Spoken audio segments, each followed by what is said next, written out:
Good morning दोस्तों आज हम 1971 की वार की कंप्लीट हिस्ट्री को समझेंगे। क्योंकि पाकिस्तान के जो कि आर्मी चीफ जनरल थे बाजवा, उन्होंने क्लेम करा है कि जो 1970 में वार हुआ था उसमें उस युद्ध के दौरान 93,000 पाकिस्तानी सैनिकों ने आत्मसमर्पण नहीं करा था, बल्कि यह संख्या 34,000 की थी। तो दोस्तों ये झूठ है, ये पाकिस्तान के द्वारा हमेशा से बोला जाता रहा है, क्योंकि उनके ऊपर एक धब्बा लगा हुआ है। सोचिए कि अगर किसी कंट्री के 93,000 सैनिक आत्मसमर्पण कर दें तो उस कंट्री को कैसा लगेगा। उसके लिए तो यह एक अपमान से भी बड़ी बात होगी। वो तो सोच रहा होगा कि आखिर हमारे सैनिक लड़े क्यों नहीं और वो क्यों आत्मसमर्पण कर दिए। ये तो ऐसा हो गया कि ज़िंदगी भर आप पर धब्बा लगा रहेगा और आप इसको कभी ना कभी हमेशा जब भी कोई भी इनके अलावा, जैसे बाजवा हट गए हैं तो अभी नए आर्मी चीफ जनरल बने हैं, तो वो भी बनेंगे तो उनके सिर पर ये धब्बा रहेगा। पाकिस्तानी सेना के जो भी जनरल बने उनके सिर पर यह धब्बा रखेगा। आखिर 1917 के वार में जो 93,000 सैनिकों ने आत्मसमर्पण करा था, उन्होंने आखिर ऐसा क्यों करा था, वह लड़े क्यों नहीं। तो इस बेइज्जती से बचने के लिए पाकिस्तान की हमेशा से आदत कर रही है कि वह स्टेटिक्स को बदलने का प्रयास करता रहता है।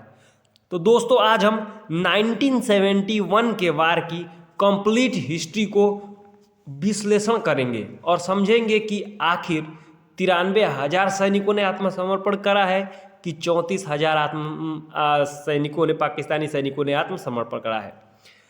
बात तब की है जब भारत आज़ाद होता है और उसके आज़ादी के बाद भारत के 2 टुकड़े कर दिए जाते हैं। यह दोस्तों अंग्रेजों का प्लान था। वो चाहते थे कि भारत के जितने अधिक से अधिक टुकड़े हो सके वो कर दिए जाए, ताकि भविष्य में भारत अपने ही पड़ोसियों से, अपने ही टुकड़ों से लड़ता रहे और जूझता रहे। वो ब्रिटिशर्स का प्लान था। तो वो इस प्लान में कामयाब हो जाते हैं और उन भारत के टुकड़े में से एक ही टुकड़ा निकलता है जिसका नाम है पाकिस्तान। चूँकि उस समय का डिसीजन ऐसा था कि जो भी मुस्लिम बहुल्य क्षेत्र हैं, अगर वह चाहें तो पाकिस्तान में आ सकते हैं।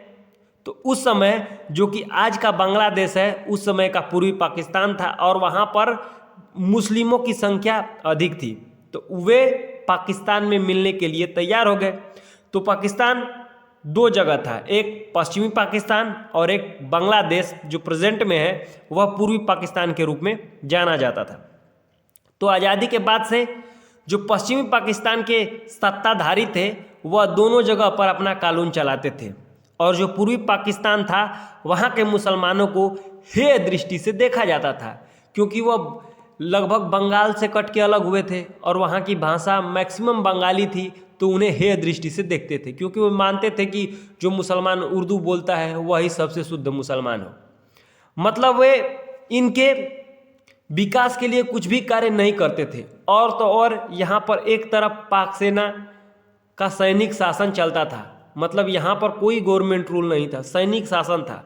वे बांग्लादेशी लोगों पर, उस समय के पूर्वी पाकिस्तान के लोगों पर अत्याचार करते थे, लूटमार करते थे, और तो और यहाँ पर महिलाओं के साथ वो रेप तक का कर्म करते थे। दोस्तों धीरे धीरे पाकिस्तान के इस हरकत से जो आज का बांग्लादेश है, उस समय का पूर्वी पाकिस्तान धीरे धीरे रोष बढ़ता गया और रोष ने अंगारा का रूप ले लिया।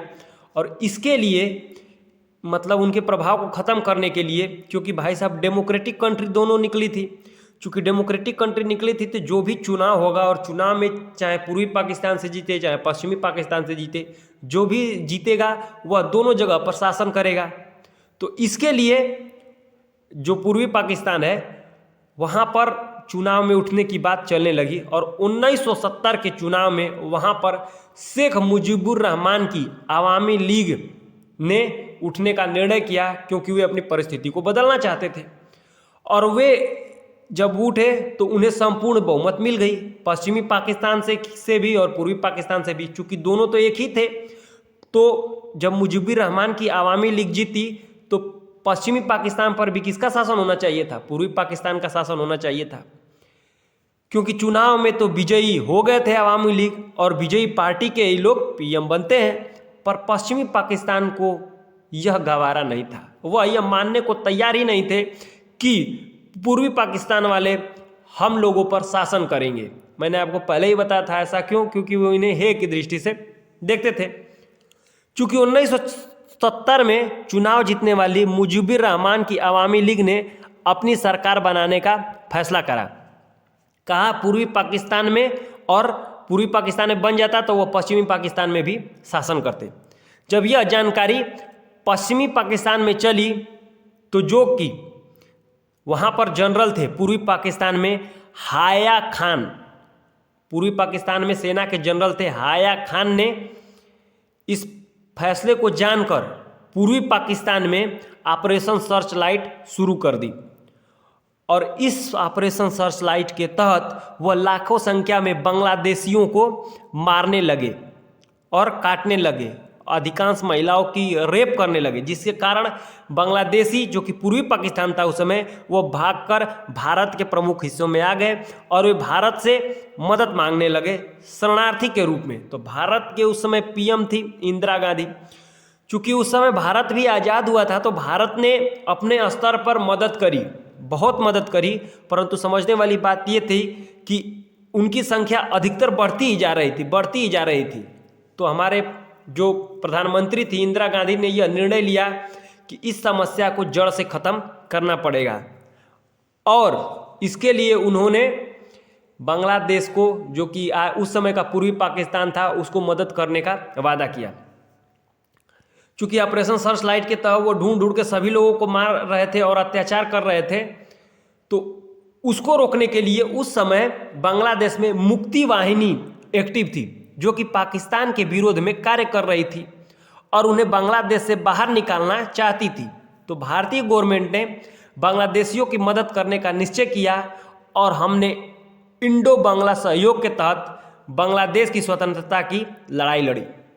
हमने मुक्ति वाहिनी सेना को मदद करी, उन्हें हथियार प्रोवाइड कराए।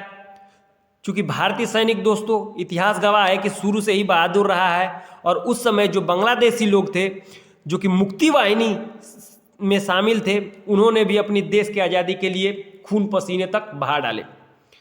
मुक्ति वाहिनी में अर्धसैनिक थे, सैनिक थे और नागरिक भी शामिल थे, क्योंकि वह पूरी तरह से पश्चिमी पाकिस्तान से छुटकारा चाहते थे। उन्होंने मिलकर लड़ाई लड़ी 1971 में और पाकिस्तान को धूल चटा दी। और यह जानकर आपको हैरानी होगी कि यह युद्ध मात्र 13 दिन तक चला, जबकि रसिया और यूक्रेन का वार लगभग 9 महीने तक हो चुका है और उसने हमने जीत प्राप्त कर ली। फिर 16 दिसंबर 1971 को पाकिस्तान के मुख्य मार्शल प्रशासक और बांग्लादेश में स्थित पाकिस्तान सेना के commander lieutenant general Amir Abdullah Khan Niazi ने इंस्ट्रूमेंट ऑफ सरेंडर पर हस्ताक्षर किए। उसके बाद दोस्तों आपको याद रहना है कि द्वितीय विश्व युद्ध के बाद यह सबसे अधिक पाकिस्तानी सैनिकों की या किसी भी देश की सैनिकों की आत्मसमर्पण थी, और इस आत्मसमर्पण में मुक्ति वाहिनी सेना और भारतीय सेना ने बहुत ही महत्वपूर्ण भूमिका निभाई थी। भारत के हस्तक्षेप से यह युद्ध 13 दिन में खत्म हो गया और एक नए राष्ट्र का जन्म हुआ जिसका नाम था बांग्लादेश बना, और आज भी वह पाकिस्तान से बहुत आगे है। और जो दोस्तों बाजवा अभी जो पाकिस्तान के चीफ मार्शल थे, मतलब हेड थे आर्मी के, वो हटे हैं, तो उन्हें तकलीफ हुई है, क्योंकि उन पर तो ये धब्बा है कि 93,000 सैनिकों ने क्या किया है, आत्मसमर्पण करा था, परंतु उन्होंने बोला है कि 34,000 सैनिकों ने आत्मसमर्पण करा है। परंतु ऐसा नहीं है दोस्तों, आप गिनीज बुक ऑफ वर्ल्ड में जाकर देख लीजिए कि यह द्वितीय विश्व युद्ध के बाद किसी भी देश द्वारा सैनिकों के मामले में आत्मसमर्पण करा गया सबसे बड़ी सैनिक टुकड़ी थी। होप करता हूं दोस्तों आपको यह विश्लेषण अच्छा लगा हो। अगर विश्लेषण अच्छा लगा हो तो क्लास को लाइक, सब्सक्राइब और शेयर करना ना भूलें।